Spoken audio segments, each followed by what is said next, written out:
Rolling. Welcome to episode one of the Artist Mind Podcast, a podcast where we give creatives a platform to talk about what they're up to and really get in the mind behind the creative. And I am honored to have our very first guest as my friend, my soul brother, Reece Ratliff. It's an honor and a pleasure to be here. I'm super proud of you, man, and stoked to kick off this journey together. Man, for those who don't know me, I'm Moranis Moss, the host of the Artist Mind podcast.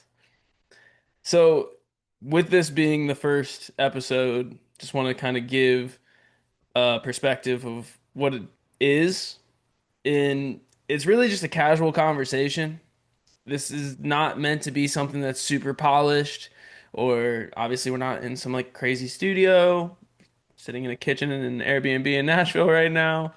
Um, And it's really just a simple conversation to allow creatives and artists and anybody who I think we're all creatives in some sense, right? But it's really just the conversation to talk about like art and what is art and all the different ways that life is art. I feel like part of the mission behind Artist Mind is to open up the idea to people that living life is an art form in itself. Absolutely. Every So word, every breath. every word, every breath. What kinds of things do you do? I mean, obviously you're a songwriter, you're a producer, you're a performer, you're a you know what? I'm not gonna tell everybody what you are. You tell me what you are. First, I'm a human. Um, Uh, then I'm a creator. Yeah. I write, I sing, I play some instruments. Um, I Yeah, I believe I'm here to help people remember who they are, help people remember how powerful they are, how powerful we are together as a human species, um, and really just returning to love in this season of artificially created division and distraction that I feel is really running rampant in the world right now. it's interesting because I literally just had this conversation not more than 20 minutes ago about we're talking about music and AI and how and it led into the conversation how everybody's always on their phones and nobody knows how to talk to anybody anymore. And we had this idea of like social media being a connector, and it so much is. And using AI to make music, I mean, these are kind of two different conversations, but using AI to make music, does that inhibit the connection or does it help facilitate the connection? Or is it really actually just isolating us? You know, Hmm. are these being on these platforms isolating us and allowing us to kind of not have to go into the world and have real conversations? Yeah, I saw a really interesting take from a creator on TikTok the other day. I don't remember his name, but he was talking about um, how when he wanted to start making music and start playing live, he had this I don't know if it was a venue or a church or what his story was, but um, met his guitar player through that, and then met or had a friend, and he was like, "Hey, like I want you to learn how to play the bass so you can come and tour with us." And ended up meeting another musician who he married. Um, and his point with the AI thing was, if I had sat in my room with Suno and made those songs, maybe I would have had the music, but I wouldn't have my wife. I wouldn't have this new best friend and bandmate, and I wouldn't have the relationship that I do with this other friend who learned how to play bass.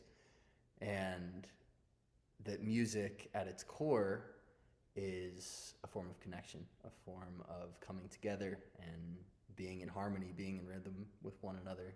And you think back to you know, the primordial music, the earliest forms were beating on rocks and animal skins and dancing around the fire together. It's it's really a way to come into resonance with one another and to unify around that shared vibration. And you can do a lot with the code that's baked into those AI tools. It's, you know, a whole other discussion whether that is organic creation or whether it's being sampled, interpolated, stolen, whatever word you want to use from existing copyrights and existing creators. Um, but yeah, at the core, how can we use music as a force for community and connection and um, really, you know, be intentional about that resonance because it is a sacred thing. So how do you navigate that world of wanting to pull people back into, like you said, kind of like the core of music, connection, ceremony, while also balancing maybe the pressure of output, Hmm. speed of output? I think first in reconciling that speed piece, I'm going to start there just because that's what grabbed my focus.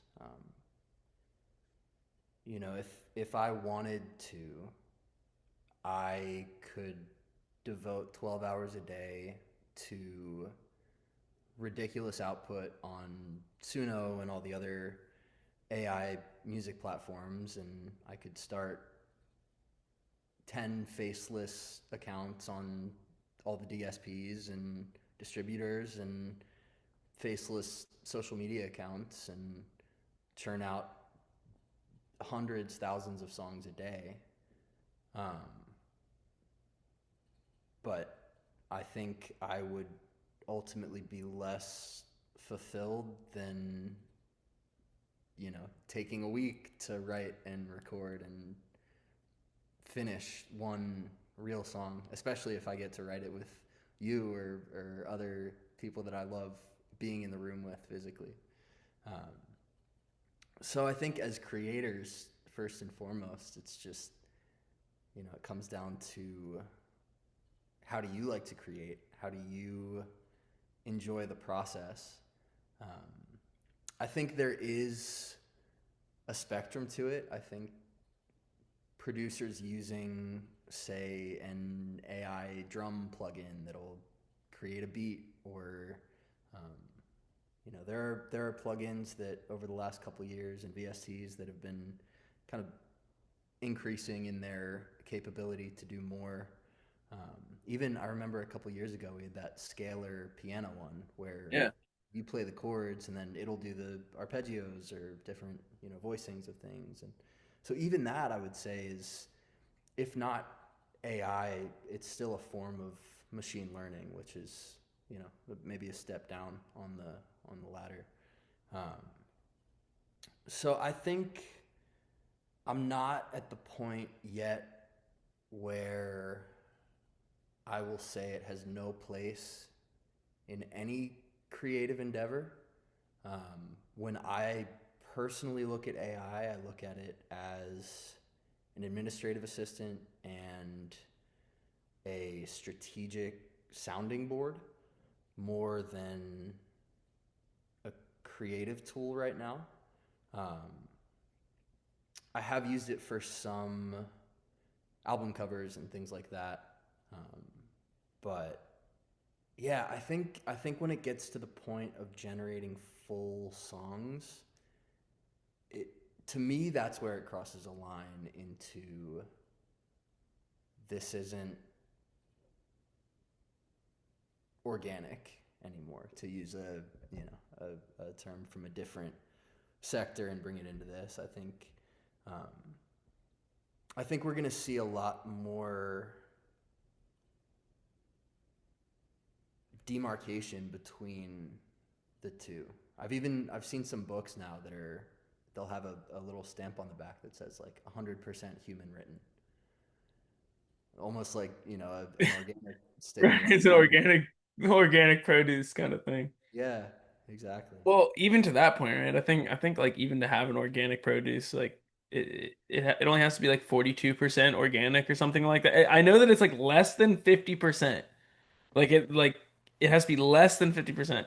Um, or it doesn't have to be less than 50%. It can be less than 50% in order and still qualify as organic. And to that same sense, it's like, okay, what if I write my lyrics, but I'm not the best singer and I don't know how to play an instrument? Because that was me when I was 12, right? I 10, 11, 12. I was like writing songs and all I could do was write the song and then sing it a cappella, and then there was no, I couldn't even conceptualize what it could be past that because I couldn't play an instrument and I didn't have recording equipment and any of that, right? But now, if I were in that same position, I could write my song, I could sing it into my voice memo on my iPhone, I could drop it into Suno and have 10 different versions, like 20 different however many versions I wanted to hear this song come to life in all these different genres. I think it would have I said this today because I had a similar conversation earlier. I said I probably wouldn't have ended up playing college baseball if this was around when I was a kid. Hmm. I think I would have ended up being in music a lot earlier than I did because I would have been able to actually see this creation come to life. Do you think you would have learned to produce? Hmm.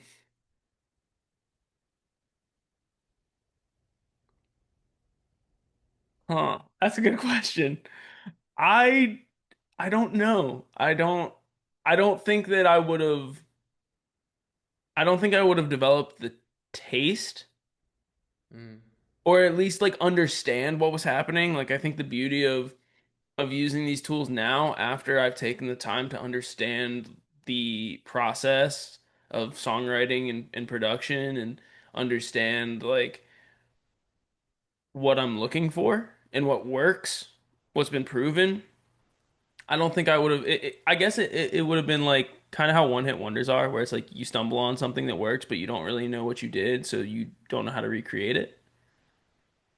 I probably would have fallen into that. I don't know, man. That's a good question. At the same time, it may have sparked me to want to understand more. Why is this working? Why do I like this? Why am I drawn to these kinds of things?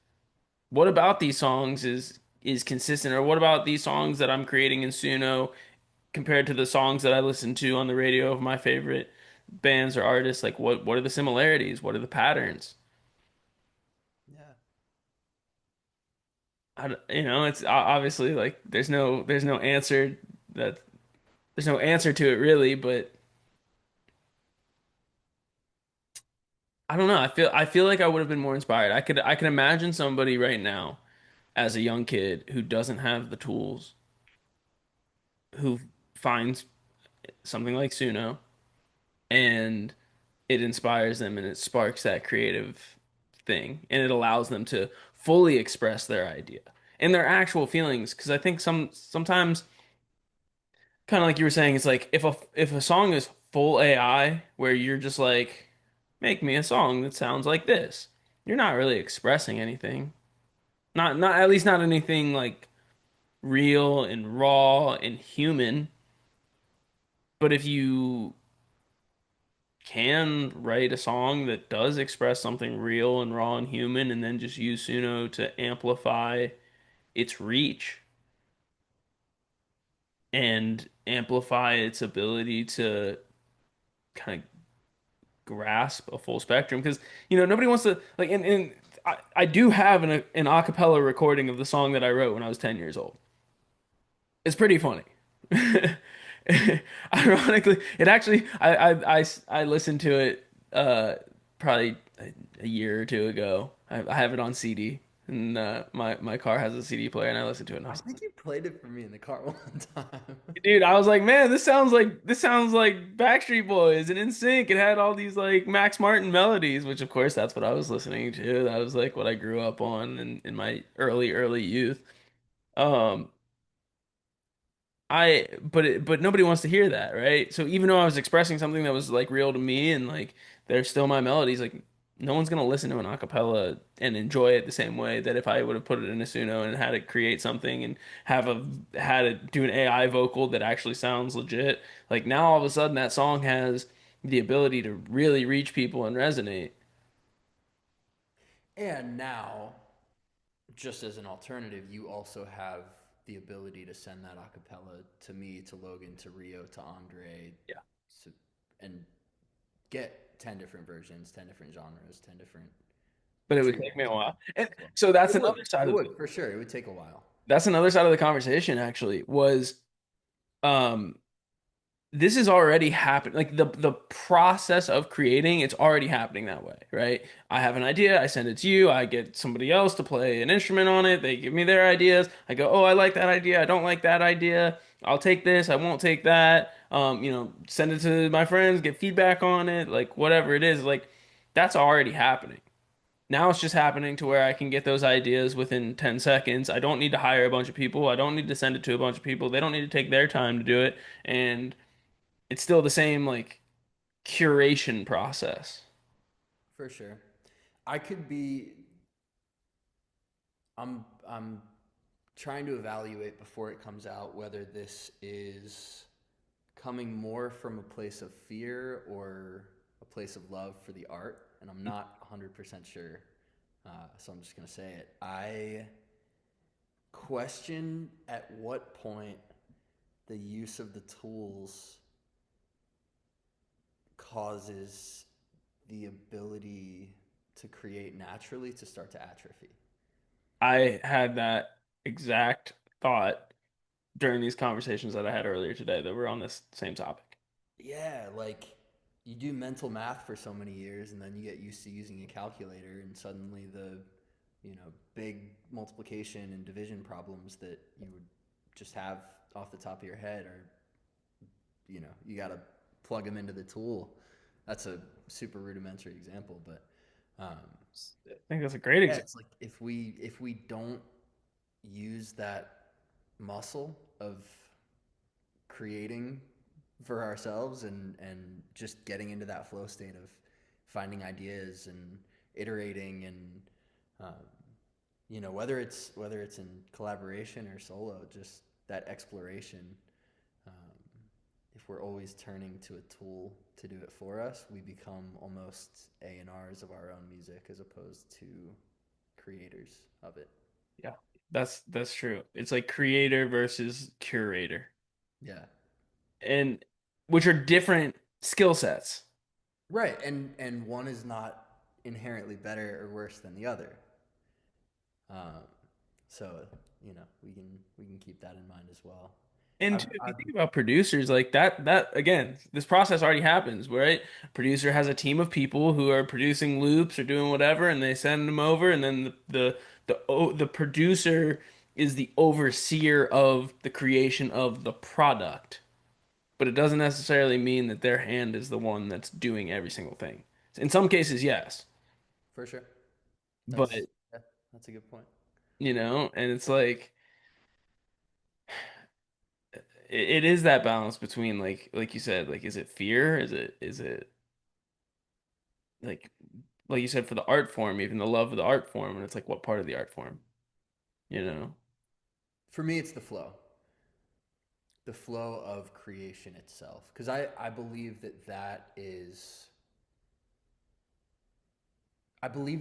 it's inherently human, but I also believe that there's a spark and a channel of creativity that is even transcendent of being human. I believe that comes from somewhere else, that comes through us, whatever you want to label that or call that. Um, yeah, I think it's a collaboration with the force of creation itself. And I don't know. I don't know whether that gets lost in using the tools. You could certainly make the argument that it's still there. Yeah, I mean you keep using this word like tool, and I almost think of it as is what if you use the word collaborator, Sure. right? If AI was your collaborator and you were like, okay, I have this idea, I have this thing. What if we say this? I kind of want to write a song about this thing that I'm feeling. And you plug it into ChatGPT, and ChatGPT goes, oh, here, let me put this into a word form. It's kind of like when I write with you, dude, where I'm like, man, I'm feeling really just. I'm feeling this way, and you're sitting there like typing it out, and like next thing I know, you have a full song written just because I was talking about my feelings. And obviously you're not AI, but and although sometimes it feels like it, how prolific you are at songwriting and how quick you write, dude. Sometimes I wonder, but it's like if you reframed it just using a different word, would you feel differently about it? That's a really interesting question. I I could. Yeah. Um, I like the reframe from tool to collaborator. My sticking point with it right now, if I had to pinpoint one thing, is that when I hear AI generated music, I still know that it's AI generated music. And I know that it's getting better and better. And maybe we get to a point, most likely, we get to a point that that's no longer the case. I think we're pretty much there. I really do. I think, right, the number one song on the country charts the other week was all Yeah, but AI. when you heard that song for the first time, did you know? I think I did because I have a trained ear. And because it's modeled after someone we know. Yeah, I mean that true. Like I that's asked GPT about it. I was like, "Who is this referencing?" And it listed like five people, and I was like, "I don't think so." I uh, but all and the other thing is like as an artist, we care, right? We care because like you're saying like we want to protect the integrity of the art. But from the consumer standpoint, do they care? I think more people do, and I don't know if it's with music specifically. I've seen a pretty strong anti AI sentiment across the board. Um, I've also seen ads from Suno and other platforms that the selling point is I'm hosting this party and no one knows that I made all the music using Suno. So I think from a standpoint of like you were talking about, there's the kid or the new artist that wants to break into creating music and they're using this collaborator, this AI, as a way to begin that journey. I think that is beneficial. I think anything that gets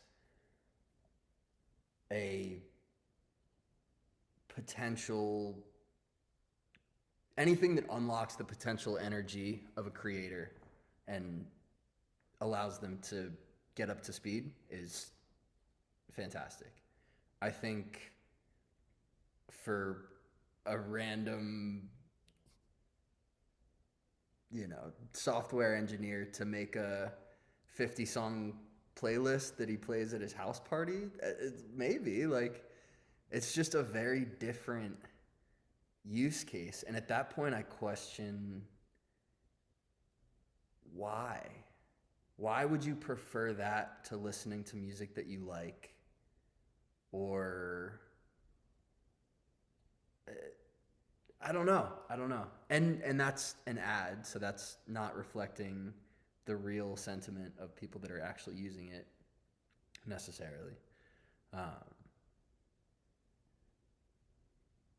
Yeah, it's there's so much gray area, and I don't know. For me, I've had a couple experiences where um, the most striking one, I was in the on the Caribbean side of Costa Rica and walked into this beach bar and was going up the steps, and I turned to my friend and I was like, "This is AI. This music is AI. What is going on?" And it was like it sounded like, you know, normal beachy reggae, but it had all the hallmarks of a Suno song, like the way the lyrics were constructed, the way the music sounded, the way the elements like had a little bit of bleed between them, and just a little bit of that like synthetic quality to the instruments, and every song that came out of the speakers was created by AI. And it was like, I don't know. Like again, maybe it's me being a purist, but I would rather feel connected to music. And I think if we get to a point where every restaurant, every bar is replacing their BMI and ASCAP payments with a Suno subscription, it's like, Because it's the business of it. yeah, It's, I mean, kind of similar to what we were talking about with like produce, right? It's like, okay, is your, oh, you can grow a tomato, it's going to be this big, and it may have some spots, or you can do a GMO tomato and it's going to be this big, and you can feed more people with that tomato, so it's a benefit, but it's also, like not, it was used, Miracle Grow or what, whatever it is that whatever modifications it did to enhance the color, don't the worry about the taste. pesticides. It's bigger. It's better. It Yeah, that's the argument. Like it's and like we said before, it's not that one is inherently better or worse than the other. It's as with all art, as with all human experience, to some degree, it's all subjective. would you say that I guess it's not as much about like generation, so this might be a bad example, but I'm just thinking about it from like if I was a writer, right, back like way hundreds of years ago, I would have to take a pen and paper and I'd have to write this. Let's say I wrote a novel, right? The only people that could be affected or impacted by my novel would have to physically hold it, and they would have to physically hold that one copy. And if I wanted to make another copy, I'd have to physically write another copy, right? Then we had the printing press. Now, a machine can help us take our message and expand it out at an exponentially faster rate, which extends the impact. It extends the ability to connect with a message, with that thing, like you said, like the original creation is the thing that's coming through. Obviously it didn't generate the book for you, but Right. I think it is a thing of like technology is always going to be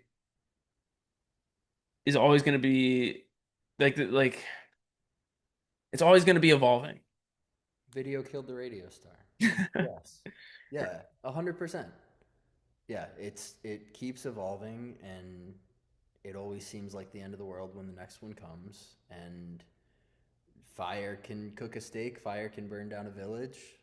Like, every tool To cook a is steak. neutral until used for So it's more one about, purpose or another. like you Like, said, it's like it's not that like Suno is inherently bad. It's just like how do you use it and to what extent do you use it? Like yeah, you can do right controlled burns with fire that clear out space and allows for new growth. You can also, like you said, burn a whole fucking village down and now you're fucked. yeah, Like, that's like destructive. yeah. And just talking about burning forests. I haven't done enough research to know and to speak knowledgeably on the data, but from what I understand, there are pretty significant environmental and energetic components to this debate as well. Um, I don't know how much of that bandwidth Suno's using compared to, full stack enterprise or government software that's running full scale surveillance operations. I would assume that takes more data, more energy.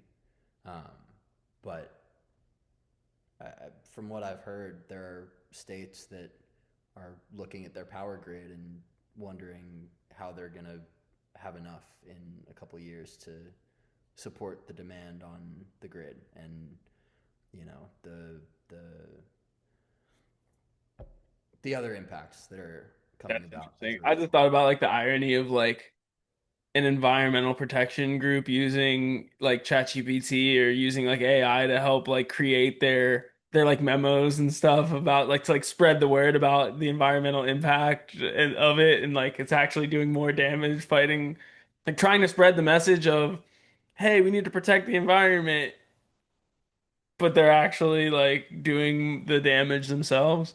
Well, so Like, that's the heart of the debate, right? Do the ends justify the means? If their use of AI is enough to get the word out and to craft and release the message in a way that is more effective than that team of people could do on their own without the help of AI, is it a net positive or is it a net negative because they're hypocritical in their use of the tool that they're claiming to want to do away with? Like right. it gets to a, a very um, very layered, very, you know. That's the beauty of this podcast. Like that's exactly like these conversations about, especially in today's world of art and creation. It's like that's really the idea behind this podcast, is to like have these conversations that challenge people to think. That's, I think, at least for me, in any type of like creation that I have, it's like that's what I'm always trying to do. I'm always trying to challenge people to just like question. Mhm. I'm not saying anybody's right or wrong, but just like question. Constantly put up your belief system, put it to the test.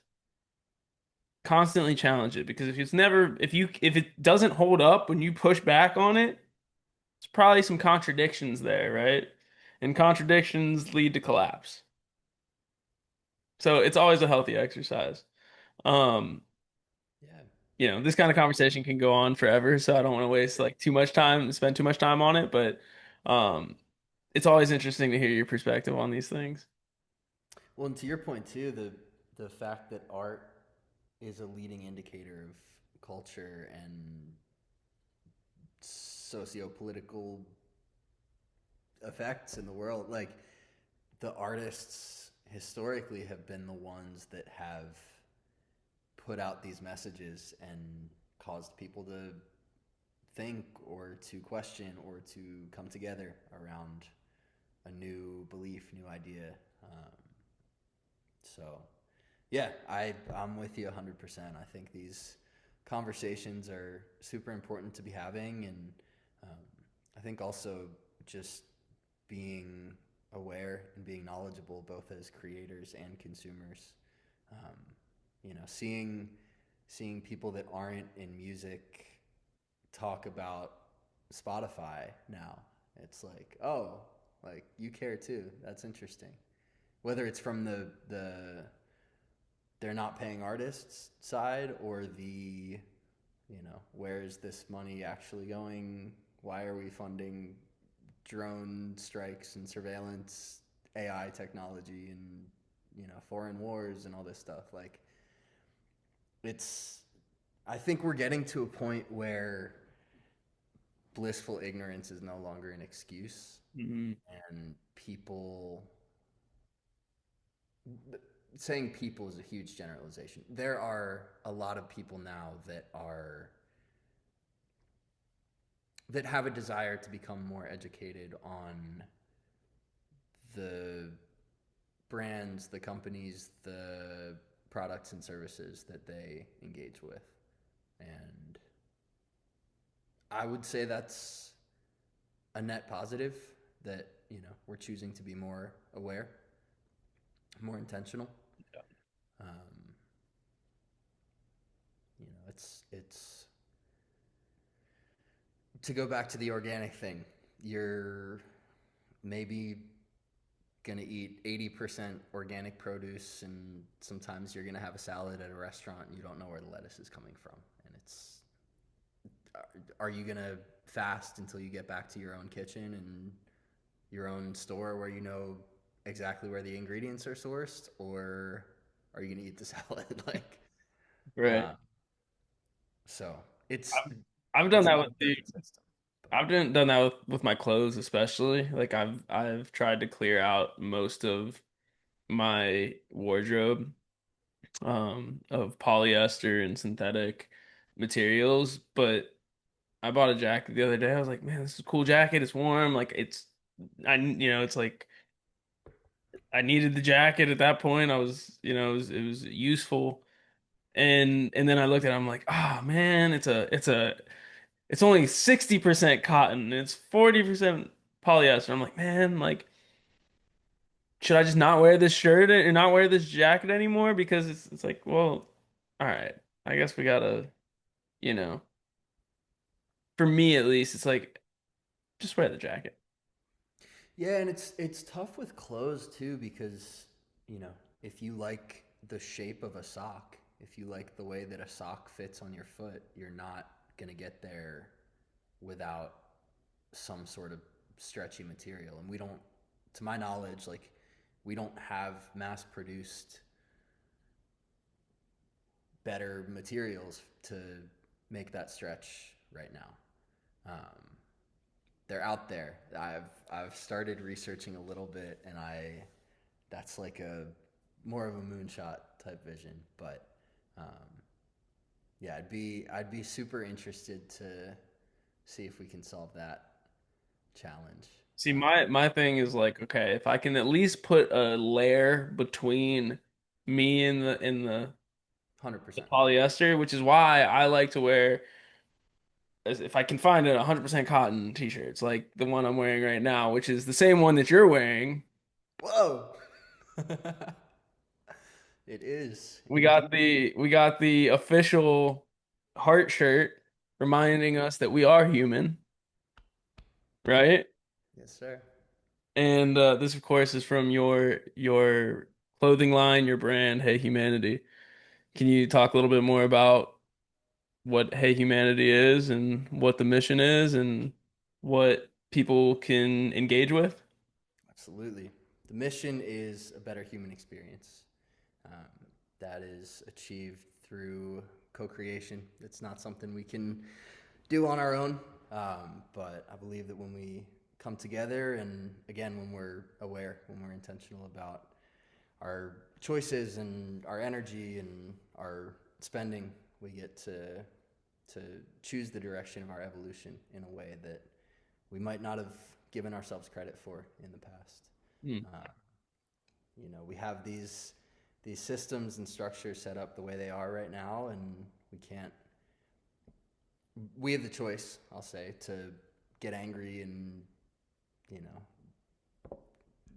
pissed off about the state of things, or we have the choice to move in a new direction together. And so I believe that is organic cotton, that is collaborative art projects, that is meaningful discourse, respectful and peaceful discourse with people that we don't agree with. Um, that is community outreach, with billboards and yard signs and T-shirts that have messages on them that you're walking through New York City and 2,000 people see your shirt that says, "Hey, humanity, we got this." Like, even if it's just a small ripple that gets someone to, change their perspective or puts a smile on their face for a couple minutes. I believe those ripples have the potential to go out farther and wider than we can even comprehend. And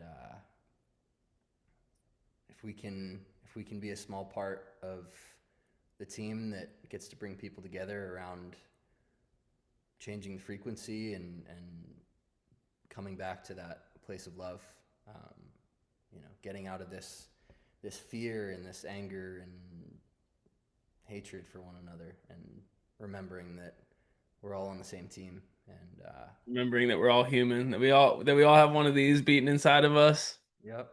Gotta gotta And with brush that, my long locks out of the way. I showed off. and with that beautiful beating heart, we are all more powerful than we've been led to believe. Ain't that the truth?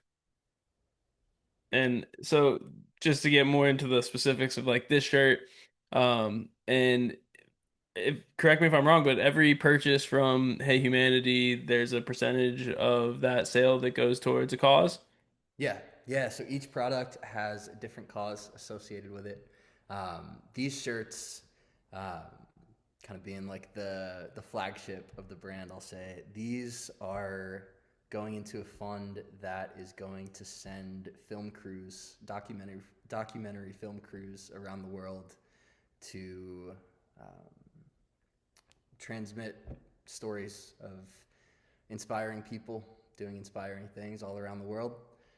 We're calling it the Global Storytelling Initiative, and I'm super excited. I have a couple friends that I cannot wait to be on that first flight to wherever we're going and just start telling those stories. So, yeah, What are man. some of And this, the other causes and other products that Hey Humanity has to offer? yeah, we got the Center for Mindful Self-Compassion with our Hey Humanity hats, Girls Incorporated with the Stand in Your Power crew. Um, we have Stomp Out Bullying with the Be Kind shirts that works um, I love like that shirt. The kindness Be Kind initiative shirt. in schools um, and then with a couple of the books and journals, um, they go to like we have a 100 prompt self-discovery journal for kids, and that goes to art and writing supplies in underserved schools. And then another 369 prompt self-discovery journal that we're getting ready to launch. We're actually doing a 369-day challenge with that. It starts January 21st. 369 days. Yeah, So yeah. a So it's a little over prompt a a day. year. A little over a year. Yeah, it's a prompt a day. Um, it's gonna be like a digital journal, and then we'll send out emails every day with the prompt of the day. Um, and then the proceeds from that and from some of the other books are going to go to buying more copies of the books and distributing them to people that might not be able to purchase a copy of their own, but if we can get them in schools and prisons, rehab centers, mental health facilities, all that kind of stuff, give people the resources to create that better human experience for themselves, and then also do it on a collective scale. That's the that's the And goal. where can people find these products? How can people get get to be a part of the cause? At shop.heyhumanity, HEY humanity.co. .co. .co. Co, the root meaning with or together. I love that. It's the core. I love Co at the core. Everything we do. I really I have so much pride when I put on this shirt. Um, Mm. both because I'm proud of you and your mission and what you've been doing. Um, and it really does. It reminds me that I'm human. It reminds me that I can feel that there is something inside of me that can be expressed. And of course, like it's just a dope quality shirt. Like it fits nice. Like it makes my muscles look big. Embroidered. Like this isn't just printed on. This is nice, like stitched, embroidered on. Like really quality, and it's of course it's organic cotton, right? 100%. Yes, sir. 100% organic cotton. So yeah, dude, I'm super proud of you with this. And of course the heart is something that is also connected with your music. All your album covers, or your single covers at least, the last couple singles that you released, they're all a heart, a different version of the heart on the cover. So yeah, tell us a little bit more about the music that you have out and what's to come. Yeah. Well, thank you for saying that. That's a profound reflection to hear. That the shirt is a reminder to feel. That's I got goosebumps hearing that. And you are. These are the two. There's They're only the two two. We're the studio. only two people right now. Not once this Yep. podcast drops, dude. Once this podcast drops and everybody else knows they want to get in on it. They want to help the cause. They want to Absolutely. feel. I want to feel. We all want to feel. Um, but yeah, man, with the music, it is all about that return to love. I took about 4 years off from releasing. Was just sharpening the axe, working a lot on becoming a better writer, a better producer, um, learning a lot about the marketing side and the music business side, and had this period of a couple of years where I was like, nothing's good enough, nothing's ready. Um, but throughout that process, I mean, you and I probably wrote 50 or 60 songs and got hundreds of songs written and dozens of songs produced. And yeah, narrowed it down to 9 for this record that I'm rolling out right now. We have, I believe, 4 released so far, 5 to go. You got a couple on there. We got Heart of a Champion with the dual release. Yeah. Um, but yeah, it's been really cool releasing music again. I had a moment where I was kind of questioning, like, am I still an artist? Like, what am I doing? And um, putting out that first song was just kind of a release and a breath of, oh yeah, I'm still doing this. Like, I think, I mean, all energy when it's stagnant, when we hold it to ourselves and don't let it flow as it's meant to flow, it creates stagnance and discomfort and pressure in all these different areas of life. And um, being able to open up that tap again has just spilled over into everything else that I'm doing. And um, so super grateful to be releasing music. Excited to see what happens when people start finding it. we got a small but mighty tribe growing on TikTok right now.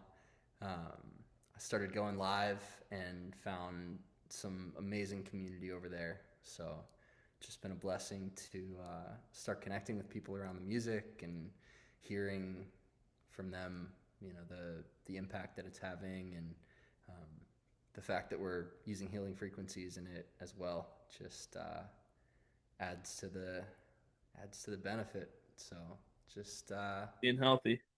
yeah, keeping it organic. So the songs that are out now, you've got what was Gold the first one? Is that part of Yeah, this project? yeah. We got Gold, we got Kaleidoscope, we got Heart of a Champion, and World Falls Apart. The first 4. Dude, I'm so pumped about World Falls Apart because that song, I feel like so blessed to have seen you perform that song in what, 2022? I guess it Yeah, would have been yeah. in Costa Rica at Chivo. Chivo. And that was such a surreal moment, dude. It was like, we were all going up and playing our songs and people were in the bar and everyone's chatting, everyone's having a good time. And then you stepped up and you started playing that song and it was like time froze. It was like everybody that was there just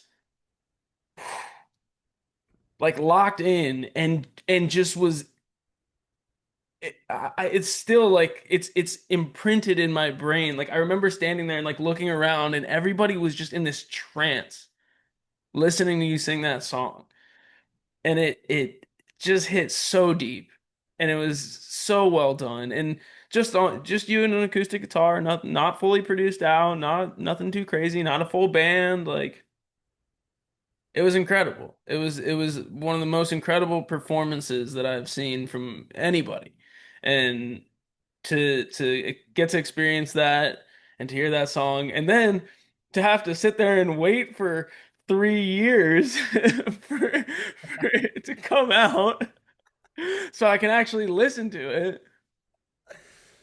Yeah, I'm glad that it's out. me too. That night was something special. That was still to this day like one of the defining moments of not just my life performing, but my life as a whole. Just If you ever need to remind yourself that you're an artist, go back to that memory because man, like the impact that you had on everybody there was I can't even explain it, you know. It's well, just and that's the power of the physical space because you can listen to that song on streaming 1,000 times, and maybe you have a strong personal connection with it. Maybe it's related to a memory. Like, not to knock that format, that's still a beautiful thing, but to be physically gathered together in that space, sharing breath, sharing warmth, sharing presence. It's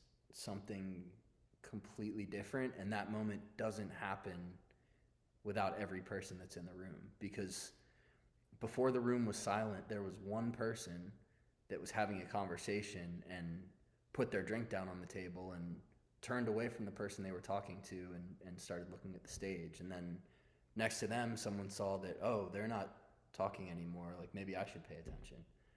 And it it relies on every single person to make that moment. And that's, for me, that's what it's all about. Like, that's the, especially now with the AI and with the 100,000 songs being released to Spotify every day. It's the one most tangible, most real, most sacred thing is that physical space to me. So, man, I can't wait till we get to get back to that, yes. sharing the stage together and just seeing. I mean, that was the epitome of like connection through music. That was just such a surreal moment, and there's plenty more of them, and honestly, it was in that moment where when you're playing in a little bar in Costa Rica where I was like, oh, he's gonna this is gonna be something where it's the same thing, but it's gonna be a stadium. Like that same energy, it'll be a stadium. And I see that for you. I really do. I feel it. I see that for you. I appreciate it. Yeah. Well, before we wrap up the very first episode of the Artist Mind podcast, is there anything else that you would like to leave the viewers? First, thank you. It is such a joy to be on the podcast. I feel very special being the first episode. This is super cool. Um, I had said I would love to do some more guest podcast appearances in 2026, and I think it was like 2 3 weeks ago you hit me up and you're like, hey, I got this idea. Like, would love to kick it off with you. And so I feel very loved, feel very grateful for you, and um, very excited to see what this turns into. I think these conversations are very necessary, very beneficial to be having right now, and I can't wait to be a listener of the podcast as well. Yeah, you got some more music coming out too, right? I do have some more music coming out 2026. I don't have a specific date yet on releases, but the plan is to release at least a song a month. So Love it. probably have at least at least 12, and then try to sprinkle in a few extra here and there and Sounds good. see what comes of it and really get the ball rolling. Released 4 songs in 2025 and kicked off my career as an artist. And I'm looking forward to what else comes in 2026. And we got to get some more rights on the thing because I'm sure we got. Well, we have a couple of collaborations that we're still sitting on. So We do. We do. those We we'll make got sure the we'll make sure we get those out in the world this year. Absolutely. I'm looking forward to it. Where can people connect with you? Where can people find you?